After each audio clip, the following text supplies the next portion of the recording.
Você está no canal Eu Estudo a Lição com o pastor Samuel Camilo. Hoje é segunda-feira, dia 5 de junho de 2023. E o tema que estudaremos na nossa lição será o conflito cósmico. O texto que serve como base para o nosso estudo de hoje, na verdade, é um texto duplo. Temos um texto do Antigo e do Novo Testamento, que na verdade é o mesmo texto. No Antigo Testamento, Abacuque capítulo 2, verso 4, que foi citado pelo apóstolo Paulo em Gálatas 3, verso 11. Então é o mesmo texto que aparece no Antigo e no Novo Testamento. Portanto, traz uma mensagem extremamente importante. Tão importante que no Antigo Testamento foi relevante e o apóstolo Paulo disse, isso também é importante para a gente aqui. E ele faz a repetição do texto. O justo viverá pela fé. Texto pequeno, mas muito emblemático. Daqui a pouquinho já vamos falar sobre ele. Mas antes disso, eu quero orar junto com você, pedindo a Deus para que Ele ouça os pedidos que fizemos aqui dentro do nosso chat e ao mesmo tempo para que Ele possa tocar dentro do nosso coração para podermos entender aquilo que Ele tem para nós aqui. Vamos orar? Obrigado, Senhor, porque sabemos que podemos crer em Ti e ao mesmo tempo em Tua palavra. Através dela sabemos que o Senhor é amor e que o Senhor tem uma preocupação conosco. Por isso, nesse momento, entramos na Tua presença e pedimos que, em nome de Cristo Jesus, o Senhor ouça os clamores do nosso coração. Aqueles pedidos que foram mencionados aqui no chat e aqueles que estão ainda mudos lá no nosso coração. Nós queremos o Senhor. Então pedimos, por favor, intervém na nossa história para que o melhor para a nossa vida aconteça. Também pedimos que o Teu Espírito fale conosco de forma clara, pois é em nome de Jesus que oramos. Amém. Uma das coisas que precisamos entender é que quando pensamos a respeito daquilo que nos aguarda exatamente à nossa frente, nessa última grande luta entre as forças do bem e do mal, o elemento que vai fazer a completa diferença na vida do ser humano é a fé. E eu explico o que eu estou querendo dizer com isso.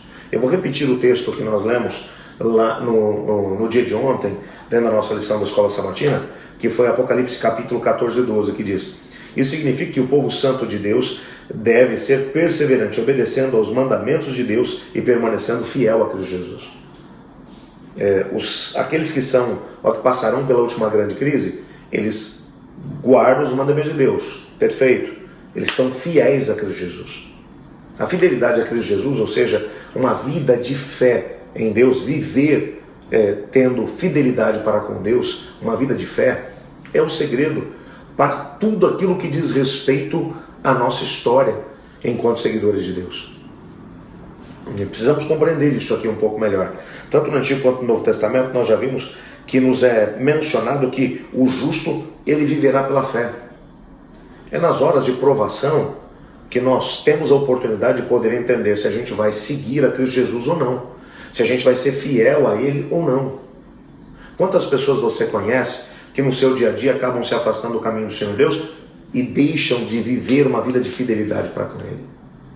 Nesses 21 anos de ministério, não foram poucas as pessoas que me procuraram e disseram: pastor, na hora da prova eu fraquejei, me faltou fé. Mas afinal de contas, como é que nós podemos viver uma vida de fé ao lado do Senhor Deus? Será que tem algum segredo para isso? Eu te desafio a buscar na vida de Cristo Jesus exatamente isso. Você vai dizer, Jesus era Deus, e é Deus. Claro que é. Mas não se esqueça daquilo que o apóstolo Paulo menciona lá na carta aos Filipenses, no capítulo 2. Ele vai dizer que Jesus, sendo em forma de Deus, não julgou que o apegar-se aos predicados da divindade fosse algo a que ele deveria bater o pé, mas ele esvaziou-se de si mesmo, assumindo a forma de servo, indo até a morte de cruz. E Paulo explica isso mais especificamente na carta aos Romanos, quando ele vai dizer que Cristo Jesus, ele veio como o segundo Adão, onde o primeiro Adão falhou, ele veio e venceu. Então ele não poderia ter nenhum tipo de vantagem sobre o primeiro Adão para poder vencer. Ele não venceria enquanto Deus, ele venceria enquanto segundo Adão, enquanto ser humano. Apesar de ser o originador do plano da redenção, você consegue imaginar isso? Ele teve que gastar tempo com a revelação que ele mesmo, através do Espírito Santo, havia dado aos profetas e aos apóstolos para poder manter firme a sua fé em Deus. Os evangelhos vão nos mostrar Cristo Jesus orando de forma muito intensa. Quando você vai para Lucas, por exemplo, Lucas vai dizer que logo depois de ser batizado, ele estava orando dentro da água. Quando o céu se abriu, o Espírito de Deus desceu sobre ele em forma de pomba, e do céu se ouviu uma voz dizendo: "Esse é meu filho amado em quem me comprazo."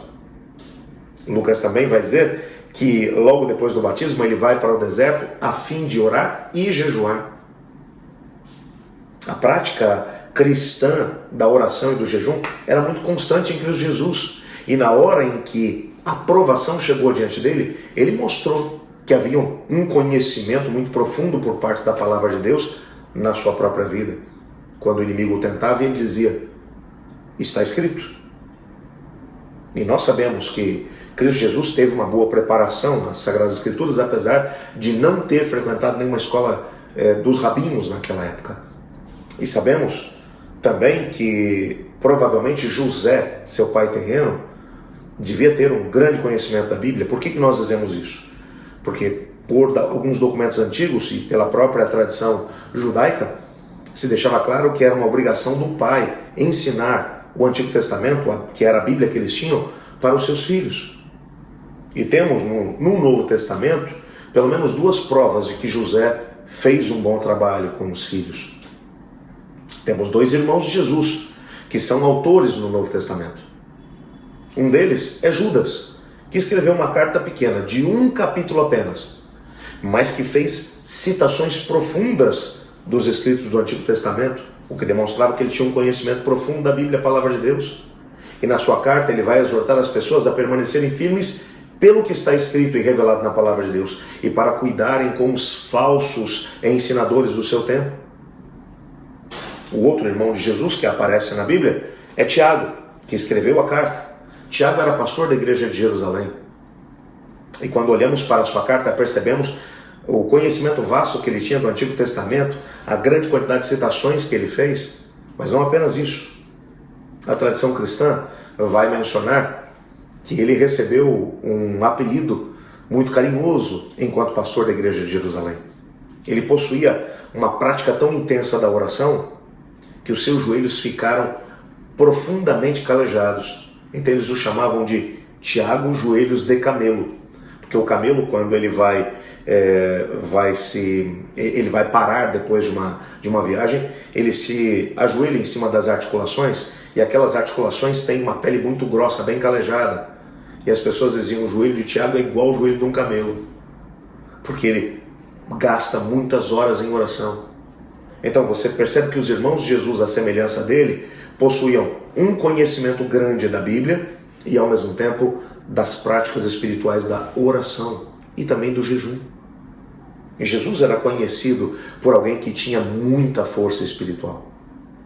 Por isso, na hora de prova, que é mencionado nos evangelhos, ele, de forma, não foi tranquila, porque foi uma grande luta, mas ele alcançou a vitória final e completa através da fé. E eu te digo por quê. No momento em que ele estava na cruz, depois que os pecados haviam sido colocados sobre ele, já na quinta-feira à noite, e ele suou grossas gotas de sangue, depois ainda foi torturado, martirizado, foi colocado numa cruz, pendurado numa cruz, ele não conseguia sentir a presença do Pai. Mas veja o que Ellen White fala a respeito desse assunto, na obra Cristo Triunfante, que foi uma meditação matinal do ano 2002, na página 304. Ela diz: em meio da terrível escuridão, que foi aquela escuridão que por volta das 3 horas da tarde, do meio-dia até as 3 horas da tarde, cobriu toda a terra, pelo menos ali em Jerusalém, onde Jesus estava, aparentemente abandonado por Deus, porque Cristo não sentia a presença do Pai, tanto que na própria cruz ele orou: Eli, Eli, lama sabachthani, que quer dizer: Deus meu, por que me abandonaste? Ele não sentia a presença do Pai, não porque o Pai não estivesse lá, mas principalmente porque os pecados da humanidade que estavam sobre ele vedavam a sua capacidade de sentir a presença do Pai. Nessa hora em que ele se sentiu sozinho, Cristo, ele continuou agindo. E o texto vai dizer: Cristo sofrera as piores consequências da miséria humana. Durante aquelas horas pavorosas, apoiara-se as provas que anteriormente haviam sido dadas a ele quanto à aceitação do seu Pai. Ele se lembrou com certeza do momento do seu batismo em que o pai havia dito: esse é meu filho amado em quem me comprazo. Com certeza deve ter se lembrado do monte da transfiguração, quando o pai, ele mencionou para os discípulos: esse é meu filho amado em quem me comprazo, escutai-o. Ele com certeza se lembrou das grandes horas, longas horas que ele passou em comunhão com o pai. Antes que ele pudesse escolher os 12 apóstolos, ele passou a noite toda em oração. No momento em que quiseram fazê-lo rei à força, ele passa pelo menos 7 horas em oração no monte, e depois ele vai e caminha sobre as águas, vai na direção dos discípulos que estão perdidos em alto mar. Ele com certeza deve ter se lembrado daquilo que o pai havia feito através dele anteriormente, e da aceitação que o pai tinha tido dele. E ela termina dizendo: pela fé saiu Cristo vitorioso. Pela fé Cristo saiu vitorioso. No momento em que ele não sentia a presença do pai, ele se apegou àquilo que havia vivido com o pai no passado da sua vida. Por que Cristo venceu? Porque ele era Deus? Não, porque ele viveu pela fé. Por isso o texto vai dizer: o meu justo viverá pela fé. Quando as últimas horas da história desse mundo chegarem diante de nós, quando a última grande crise estourar sobre as nossas cabeças, quando tivermos que nos posicionar diante das tentações do inimigo de Deus, da rebelião, e ao mesmo tempo olharmos para a proposta de Deus e ser fiel até a morte, é um negócio muito difícil. Como nós permaneceremos fiéis diante da crise? Se nós seguirmos o exemplo de Cristo. Para que Cristo tivesse uma fé inabalável, ele fez 2 coisas revolucionárias. Ele estudou a Bíblia e fez da oração uma prática comum na sua vida. Não existem técnicas ou segredos mirabolantes para que você possa ter uma fé alicerçada em Deus. O segredo continua sendo o mesmo: estudo da Bíblia e oração. Você entende agora por que o inimigo ocupa tanto o nosso tempo, tentando impedir que façamos essas 2 coisas? No livro Grande Conflito, no capítulo intitulado Os Ardis de Satanás, Ellen White menciona que Satanás trabalha de forma intensa para ocupar o tempo do povo de Deus, para que eles não orem e nem estudem a Bíblia. E assim ele sabe que serão facilmente vencidos por suas tentações.